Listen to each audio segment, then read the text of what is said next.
A rancher sadistically abused horses for the entertainment of the elite, until Storm, a magnificent black stallion, decided to fight back. In a shocking act that no one could have predicted, this horse forever changed the destiny of an entire ranch. A story of justice, transformation, and redemption that will move you to tears. Prepare yourself, because this journey will touch your heart. Subscribe to the channel, leave your like, and comment on where you're watching from.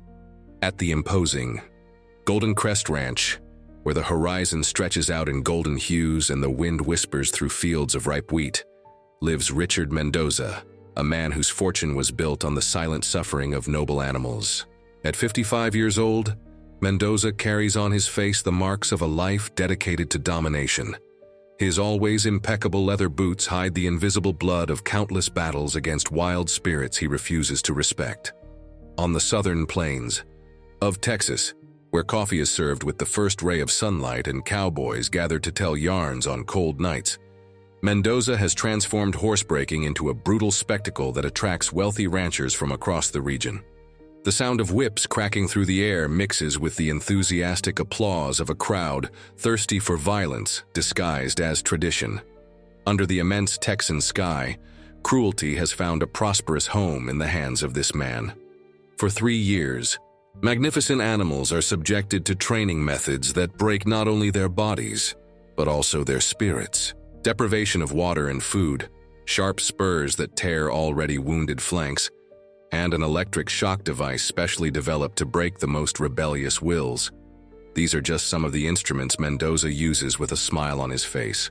His breaking sessions are held in a circular arena, surrounded by bleachers, where the local elite settles in with glasses of expensive wine, betting on how long each animal will take to surrender.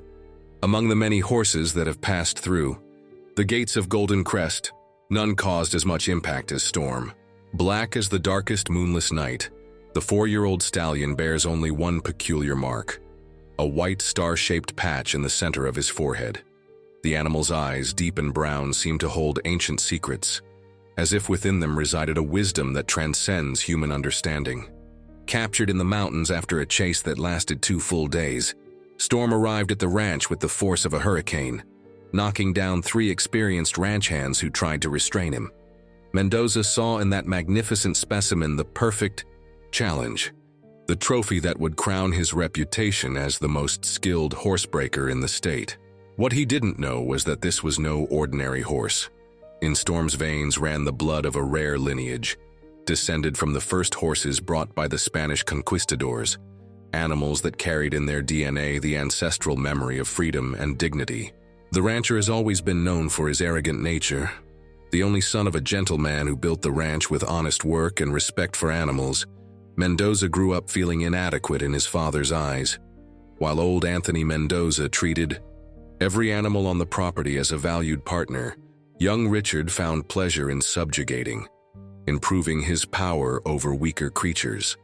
This rift between father and son widened over time, turning into a chasm that was never bridged. "You are too cruel to inherit this land," were the last words Anthony spoke to his son before passing away 10 years ago. Since then, Richard has obsessively dedicated himself to proving that cruelty is just another name for efficiency. His monthly rodeos become increasingly popular, attracting ranchers from 3 states who applaud as wild horses are broken with calculated violence. Bets reach astronomical values, and Golden Crest's reputation grows as much as its bank account.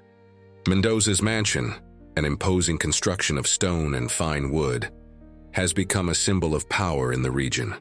His wife, Elisa, a woman who was once vibrant and passionate, now moves through the hallways like a ghost, carrying on her curved back the weight of 2 decades of marriage to a man incapable of love. Their son, Michael, only 10 years old, observes the world with curious eyes and a heart not yet corrupted by his father's hardness. Finding refuge in books and in the company of the animals he manages to visit secretly.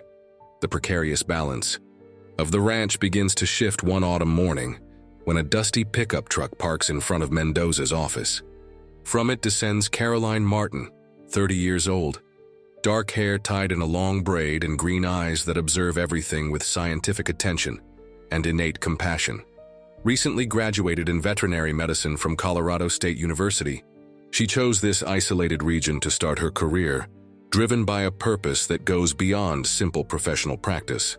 What no one at Golden Crest knows is that Caroline carries with her the legacy of her grandmother, Iracema, a Guarani Native American healer who taught her about the sacred connection between humans and animals. Horses are messengers between worlds. The elder used to say while preparing her herbal teas, "They see our true soul and respond not to our words, but to who we are inside." On her deathbed, Iracema made her granddaughter promise that she would use her modern knowledge to protect animals wherever she was. Caroline is hired by Mendoza not out of genuine concern for his animals, but because international buyers require health certificates signed by qualified professionals. On her very first day, while examining the stables, she notices the signs of mistreatment. Poorly healed scars, eyes dulled by chronic fear, stereotyped behaviors that denounce psychological suffering. Her heart aches, but she knows she needs to be strategic if she really wants to help those animals. In the same week, another outsider arrives at the ranch. Peter Santana introduces himself as an experienced horse handler seeking employment. 40 years old, face marked by scars he attributes to an old accident, and hands calloused from hard work, he impresses the foreman with his knowledge of horses. Hired immediately, Peter moves through the stables with an unsettling familiarity, as if he already knew every corner of that place. What Mendoza could never suspect is that Peter was born right there at Golden Crest, son of the former foreman who faithfully served old Anthony for 3 decades. When Richard took over the ranch after his father's death, his first action was to expel all employees loyal to the old owner, unjustly accusing Peter's father of theft. The family was forced to abandon the only home they knew in the middle of the night, during a relentless storm. On that journey, Peter's mother became seriously ill and passed away weeks later, without adequate access to medical treatment. Peter returns now not only seeking justice, but guided by ancestral knowledge. Descendant of a Portuguese lineage of horse whisperers, he carries with him techniques passed down through generations, based on subtle communication and mutual respect between man and animal. His ancestors believed that each horse possesses a unique essence, its own spirit that should never be broken, only invited to partnership. The encounter between Peter and Storm happens on a rainy afternoon, assigned to clean the stalls of the lost causes, horses that resist violent breaking and await dark fates. The handler stops in front of the impressive black stallion. Their gazes meet in a moment of mutual recognition that transcends rational explanations. With no witnesses, Peter extends an open hand to the animal, whispering words in an old, almost forgotten Portuguese that his grandfather taught him. To his surprise, Storm slowly approaches, touching the center of his palm with his velvety muzzle. For weeks, in the early hours of dawn and in the twilight intervals, when the other ranch hands are busy with their own tasks, Peter works secretly with Storm. Using ancient gentle breaking techniques, based on body language and mutual respect, he builds with the animal a relationship of trust that dramatically contrasts with Mendoza's brutal methods. No ropes, no whips, just patience and silent understanding. The two dance an invisible ballet that awakens in the horse not submission, but voluntary cooperation. Caroline notices the subtle change in Storm's behavior. During her routine exams, she notes how the previously aggressive animal now observes her with quiet curiosity. Intrigued, she begins to visit the stables at unusual hours, until one night she witnesses Peter's secret session. Hidden in the shadows, she watches in awe at the silent communication between man and animal, recognizing in that practice the principles her grandmother described. Instead of denouncing the unauthorized behavior, she decides to approach Peter, revealing her own concerns about the ranch's methods. A silent alliance forms between the veterinarian and the handler, two guardians of ancestral knowledge disguised in modern clothing, united by the desire to transform the brutal reality of Golden Crest. Caroline provides medicines and treatments that alleviate the suffering of the most mistreated animals, while Peter shares gentle techniques with the younger and more receptive ranch hands, planting almost imperceptible seeds of change. Meanwhile, life goes on relentlessly. Mendoza prepares for the biggest event ever held at the ranch, a special rodeo to celebrate his 55th birthday, which will be attended by international buyers and influential ranchers from across the country. Storm will be the main attraction, advertised as the untamed one who will be broken, with bets already reaching record values. Nature, however, has its own plans. In the week leading up to the big event, a devastating storm hits the region. Torrential rains turn peaceful creeks into raging torrents, and the river that cuts through the property overflows, flooding pastures, destroying fences, and threatening the very foundations of the ranch. During the confusion to save equipment and relocate animals, little Michael escapes his mother's vigilance and ventures out to check if his dog is safe in the doghouse near the river. The treacherous current quickly sweeps the boy away, his cries for help lost in the deafening roar of the storm. Elisa, desperate, runs towards her son, but slips in the mud and falls, severely twisting her ankle. The ranch hands, busy in various parts of the property, cannot hear her anguished calls. It is then that Storm, in a moment that will later be described by the superstitious as divine intervention, bursts open the door of his stall with a powerful kick and gallops directly to the river. Without hesitation, the magnificent stallion plunges into the raging waters, swimming with impressive determination until he reaches the boy. With a precision that defies explanation, he positions himself so that Michael can grab onto his mane, and then returns to the bank, fighting against the force of the current with a mixture of physical power and apparent understanding of the urgency of the moment. The rescue scene is witnessed by several employees who rush to help, including Mendoza himself, who arrives in time to see his son being brought to safety by the animal he planned to publicly humiliate in a few days. The rancher remains paralyzed, watching as Michael, soaked but unharmed, hugs the black horse's neck with surprising familiarity. "I knew you would come," the boy whispers in Storm's ear, revealing a secret friendship that blossomed in the afternoons when he visited the stables hidden away. That night marks the beginning of a subtle transformation. In Mendoza, as he watches his son sleeping peacefully after the scare, long repressed memories begin to emerge. He remembers his own father telling stories about the wisdom of horses, about how these noble animals were considered psychopomps in various cultures, guides between worlds, capable of seeing beyond appearances. For a brief moment, he questions whether his obsessive pursuit of control and domination has not distanced him from essential truths that his father tried to teach him. The storm causes postponement of the big event, which is rescheduled to coincide with the annual town festival, known for the traditional Frontier Days parade that celebrates the region's cowboy roots.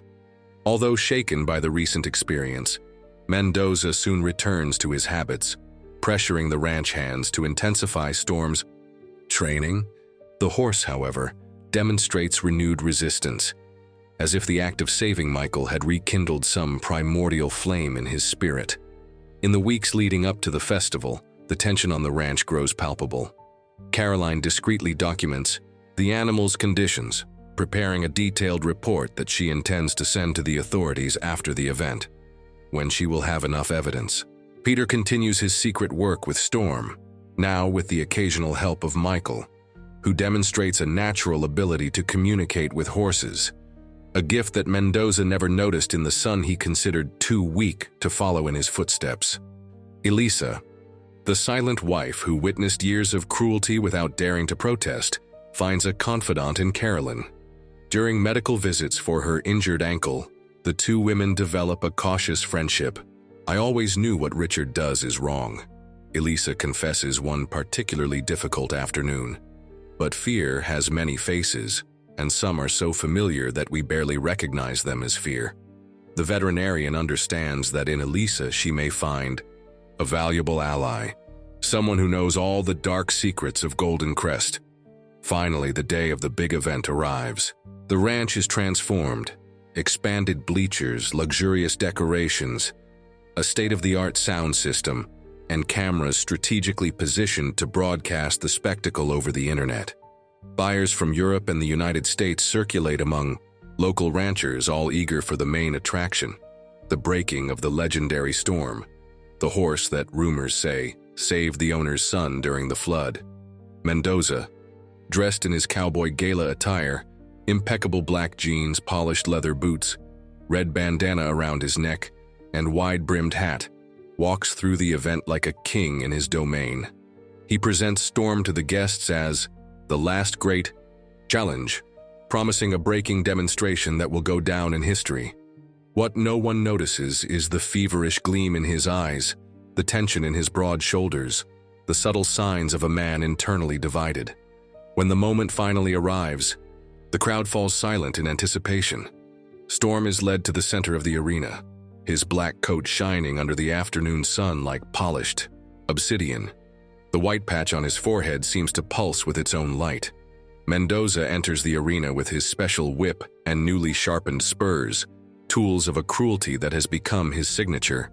The silence is absolute when man and animal face each other a few feet apart. It is at this critical moment that the unexpected happens. Before Mendoza can begin his breaking demonstration, Storm rears majestically on his hind legs, not in aggressive defiance, but in a movement reminiscent of the horses of ancient European riding schools. Descending with impressive grace, the stallion then begins a series of movements that leaves everyone speechless. Piaffe, passage, levade, support, all executed with a precision that no brutal training could ever produce. Storm moves through the arena like a dancer, demonstrating levels of classical training that Mendoza could never have taught. The crowd, which came to witness domination, instead witnesses a dance, the purest expression of voluntary partnership between man and animal. Many spectators stand up, some with tears in their eyes at the transcendent beauty of the moment. Michael, watching from the front row, smiles knowingly. Caroline and Peter exchange knowing glances from the shadows, and Mendoza remains motionless in the center of the arena, his whip hanging uselessly in his hand, confronted with a demonstration of training so superior to his own that it makes his cruelty not only unnecessary, but ridiculously primitive. The rancher, in a fit of fury and humiliation, raises the whip, a movement that the crowd greets with a collective gasp of disapproval. Before he can strike the blow, however, his son runs into the arena, positioning himself between his father and the animal. "He's my friend," declares the boy with surprising clarity, his voice amplified by the sound system that is still on. "Peter taught me that we can ask instead of force." Peter's name echoes through the sound system, and all eyes turn to the handler who emerges discreetly from the shadows. Confronted, he admits to having secretly trained Storm, using ancient methods from his family. "I didn't break his spirit," he explains simply. "I just invited his cooperation." The revelation provokes a murmur that runs through the crowd. International. Buyers, impressed with the demonstration, begin to question why Mendoza never mentioned this superior training method. Journalists present to cover the event smell a more interesting story than they expected. And neighboring ranchers, many of whom are secretly uncomfortable with the brutality they have witnessed over the years, see a possibility of change without loss of tradition. In the days that follow, a transformation begins to occur in the community. During the traditional Sunday barbecues, where important matters are discussed over iced tea and ribs, Caroline takes the opportunity to share her concerns about conventional horse-breaking methods. She finds a surprisingly receptive audience, especially among the younger people, tired of practices they consider outdated. Elisa, inspired by her son's courageous act, finally breaks her silence. At the Ranchers Association meetings, she speaks openly about the alternative methods she observed, describing how her own son established a connection with Storm without any violence. Her soft but determined voice carries the weight of a moral authority that many respect. The wife who endured in silence for decades finally has something to say, and the community listens. To complicate Mendoza's situation, a severe drought hits the region, the worst in 50 years. Rivers dry up, pastures turn to dust, and many ranchers face the difficult decision of selling part of their land to survive. Seeing opportunity in the crisis, Mendoza plans to expand his domains. but needs quick cash to take advantage of the low prices of neighboring properties in distress. Fatal decision. Against the vehement protests of Michael and the disapproving gaze of Elisa, the rancher closes a deal to sell Storm to a foreign buyer, a wealthy Arab who offers an astronomical sum for the impressive black stallion. He's just an animal, he justifies himself during a tense dinner, and business is business. What he doesn't reveal is that part of his decision stems from the desire to get rid of the horse who publicly humiliated him, a constant reminder of his inadequacy. On the eve of the scheduled departure, something extraordinary happens. Storm, using techniques that no one could explain, manages not only to open the latch of his own stall, but also to release all the other horses from the stable. Witnesses would later report seeing the black stallion skillfully manipulating the latches with his teeth, with almost human precision.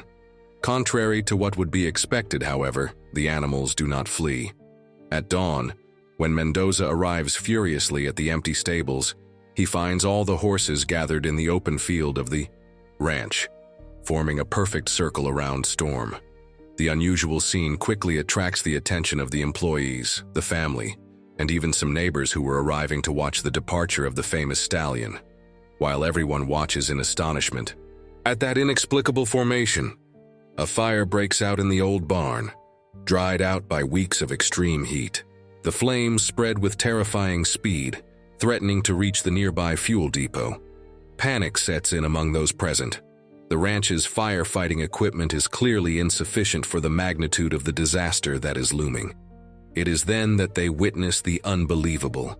Storm neighs loudly, a sound that seems like a command, and the horses move in perfect synchronization towards the river which, although reduced by the drought, still maintains a constant flow. One by one, the animals plunge into the water, remaining long enough to soak their bodies. They then return to the burning barn, positioning themselves strategically around the fire. With coordinated movements that defy any rational explanation, the wet horses begin to circle the fire, creating a living barrier that prevents the flames from advancing towards the fuel depot. Some roll on the ground, smothering smaller outbreaks with their soaked bodies. Storm leads the operation with impressive precision, indicating with specific neighs where each animal should position itself. The surreal scene is witnessed by dozens of people, including local journalists who had arrived to cover the sale of the famous horse and are now recording something much more extraordinary. Firefighters who finally arrive at the scene find the fire already largely controlled, thanks to the inexplicable intervention of the animals. The images captured by cell phones spread with viral speed across the internet. In a matter of hours, major national broadcasters dispatch teams to the small town. The story of the firefighter horse and its impressive coordinated behavior attracts international attention, bringing in animal behavior specialists who debate theories about collective intelligence and previously underestimated equine cognitive abilities. The unexpected fame brings with it unwanted scrutiny from Mendoza. Investigative journalists attracted by the main story begin to unearth information about Golden Crest's practices. Former employees, encouraged by media attention, share experiences about cruel methods they witnessed. Caroline, seeing the unique opportunity, makes her detailed report on the animal's condition available. The rancher's reputation, built over decades, crumbles in a matter of days. International buyers cancel deals. Old rodeo friends distance themselves to protect their own images, and even the Arab buyer withdraws his offer for Storm, not wanting to be associated with the growing controversy. During the traditional harvest festival, an event that brings the entire community together despite the devastating drought, the final revelation occurs. Amidst the celebrations, Peter Santana is recognized by an elderly man, the old ranch cook, one of the few who witnessed the unjust expulsion of his family decades ago. The handler's true identity is revealed. He is the son of the former foreman, unjustly accused of theft by Mendoza. Confronted publicly, Peter admits his origin and explains his initial motivation for revenge. "I came to destroy, but I stayed to rebuild," he declares with a simplicity that silences the crowd. The horses taught me that true justice is not born of retaliation, but of restoration. For Mendoza, this is the final blow.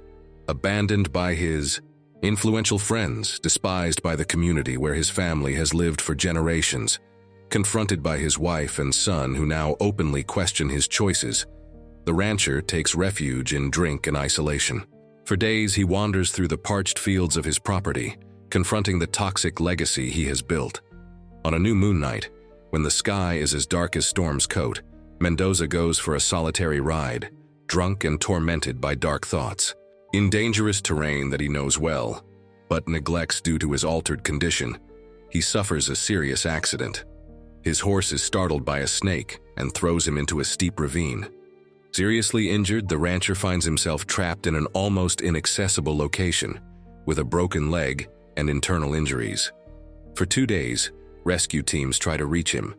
The treacherous terrain, aggravated by landslides caused by the recent alternation between torrential rains and extreme drought, hinders even the most experienced rescuers. The situation seems desperate when doctors warn that, without immediate care, Mendoza may not survive. It is at this critical moment that Storm, to everyone's astonishment, demonstrates behavior that suggests understanding of the situation.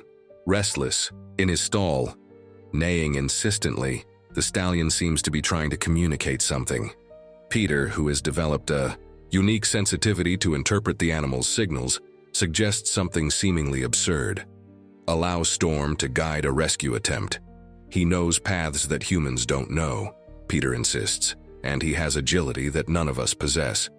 Faced with the desperation of the situation, and with the reluctant approval of the authorities, an unusual expedition is organized. Peter, riding Storm, accompanied by 2 rescuers on their own horses, sets off in the direction indicated by the black stallion. To the amazement of the experienced local guides, Storm chooses almost invisible trails, ingenious detours that bypass unstable areas, demonstrating knowledge of the terrain that transcends conventional explanations. After hours of meticulous journey, the group reaches Mendoza, finding him conscious but severely weakened. The dramatic rescue dominates national headlines. Images of Storm guiding the expedition through impossible terrain become a symbol of animal intelligence that science still struggles to fully understand. Experts debate theories about equine spatial memory and previously underestimated cognitive abilities. For the local community, however, the explanation is simpler and deeper. Storm chose forgiveness over revenge, say the elders in the iced tea circles. During his slow recovery, Mendoza faces a deep existential crisis. Confined to a hospital bed, then to a wheelchair for months of physical therapy, he depends on the same beings he mistreated for so many years. His son Michael visits him daily, always bringing news of Storm and the other horses. Elisa, with a firm gentleness that surprises them both, oversees not only his physical recovery, but also the complete restructuring of the ranch. When he finally returns to Golden Crest, almost 8 months after the accident, Mendoza finds a transformed property. Under the joint guidance of Peter, Caroline, and Elisa, the stables have been renovated following modern animal welfare concepts. The old, brutal breaking arenas have given way to training areas based on gentle methods. And, to his greatest surprise, a new equine therapy center serves children with special needs from across the region. The definitive transformation occurs one winter morning when Mendoza, still leaning on crutches, walks to the pasture where Storm now lives in semi-freedom. The man who dedicated decades to domination by force now approaches unarmed, vulnerable. The majestic black stallion observes him attentively, the white star-shaped patch shining under the pale prairie sun. "You were right, Dad," Mendoza murmurs to the cold wind, words addressed to the man who tried unsuccessfully to teach him respect for animals. He then extends his open hand, in a gesture he learned watching his son interact with the horses. To his surprise and deep emotion, Storm slowly approaches and touches his palm with his velvety muzzle. The same gesture of acceptance he offered Peter in their first meeting, a new beginning symbolized in the simplest of touches. 1 year after the incident that almost cost him his life, The community gathers at Golden Crest for a special celebration, the official inauguration of the White Star Sanctuary, the first regional center dedicated to the recovery of mistreated horses and the teaching of humane training methods. Where once cries of pain and the crack of whips echoed, now laughter of children in therapy sessions, and the soft murmur of trainers using voice and positive body language to communicate with the animals are heard. Mendoza, transformed by the experience, finally finds peace by rescuing in himself the gentleness that his father always tried to teach him.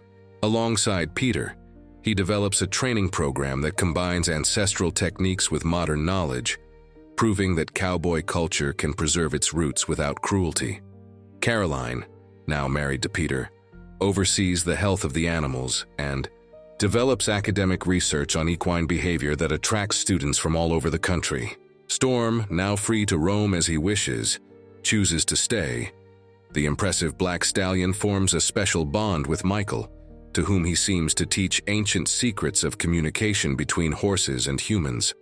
The boy, revealing a natural talent he received directly from the hands of the grandfather he never knew, documents his discoveries in a diary that combines precise scientific observations with the poetic sensitivity of someone who sees beyond the visible.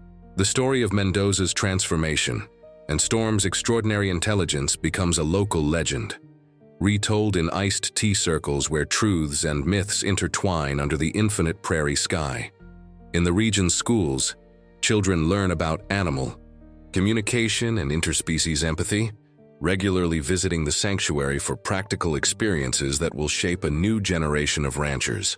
And on the golden plains at dawn, when the low mist creates the illusion of a world between realities, horses once brutalized now gallop free, their manes in the wind like banners of a silent revolution.